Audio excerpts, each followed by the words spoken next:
But first, we have two big problems. Australians are getting poorer. Government debt is growing bigger. So why is the Albanese government sending two ministers to the latest United Nations climate conference? 30,000 people meeting in Egypt. And why is one of those ministers saying that this meeting should talk about us and other Western countries stumping up $100 billion to the United Nations to pay our supposed share of $100 billion? It was actually the greatest scam in our history. We are being totally conned by the United Nations. And bring those ministers home before they do some real damage. I mean, one's already talking about us spending a mozza to hold the next conference here in Australia. You've got to be kidding.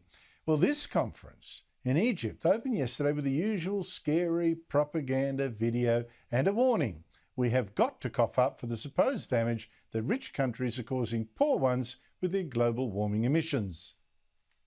We all owe a debt of gratitude to activists and civil society organizations who have persistently demanded a space to discuss funding for loss and damage, and thus provided the impetus needed to bring this matter forward.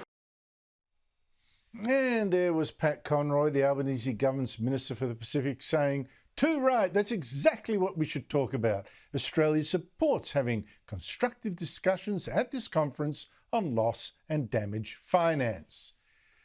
Now, I said this was a scam, and sure enough, the ABC is pushing the government to pay up. Of course, as the ABC reported at this conference this morning, our neighbours are drowning. And even to our north, in the Pacific Islands, the very real present danger that climate change is posing there is with the eradication of their lands and literally islands being swallowed by rising seawaters. Hello? Is the ABC really back to flogging the drowning island hoax? Is it really that ignorant or dishonest? Mind you, the United Nations have been pushing this myth for years to guilt us and the rest of the West to cough up those billions. Here's the UN's leader, a former socialist politician, of course, 3 years ago. In May, I went to the island nation of Tuvalu, where I witnessed an entire country fighting for its very existence against the rising seas. The drowning island nation of Tuvalu. How often do we hear that sob story at these UN climate conferences? Tuvalu, Toodaloo. Here's the Tuvalu delegate in the UN's infamous Copenhagen conference in 2009. He's a bloke from Australia, actually, crying for his drowning Tuvalu. I woke this morning and I was crying, and that's not easy for a grown man to admit. The fate of my country rests in your hands. And at the UN climate conference in Glasgow last year, the Tuvalu foreign minister was still at it, filming his speech up to his waist in seawater, as if the seas had sort of already washed away his office. We must take bold alternative action today to secure tomorrow. Faftailasi, Tuvalu Modetua.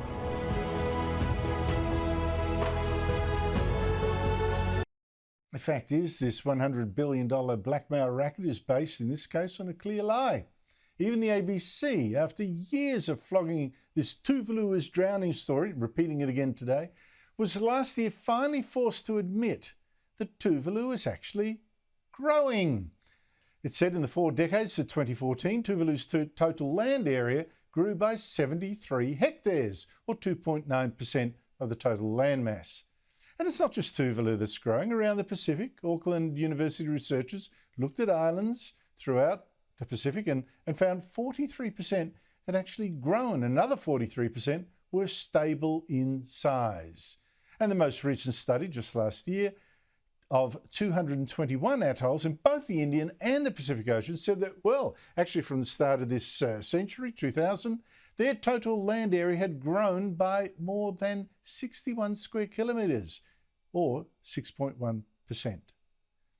Now, part of that was from building seawalls, reclaiming land, but part was also natural growth, wave stumping sand and shells on the islands.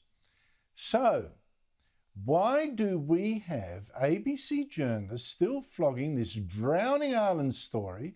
And why do we have an Albanese government minister saying, oh, we better talk about the billions that countries like us should be paying for causing things like this?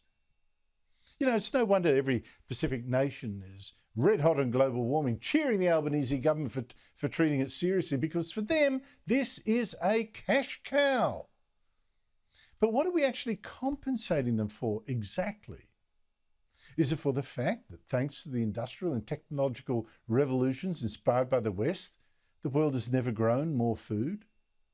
Do we have to say sorry for the fact that people have never been richer or lived longer, and that the risk of dying in a climate-related disaster has never been lower?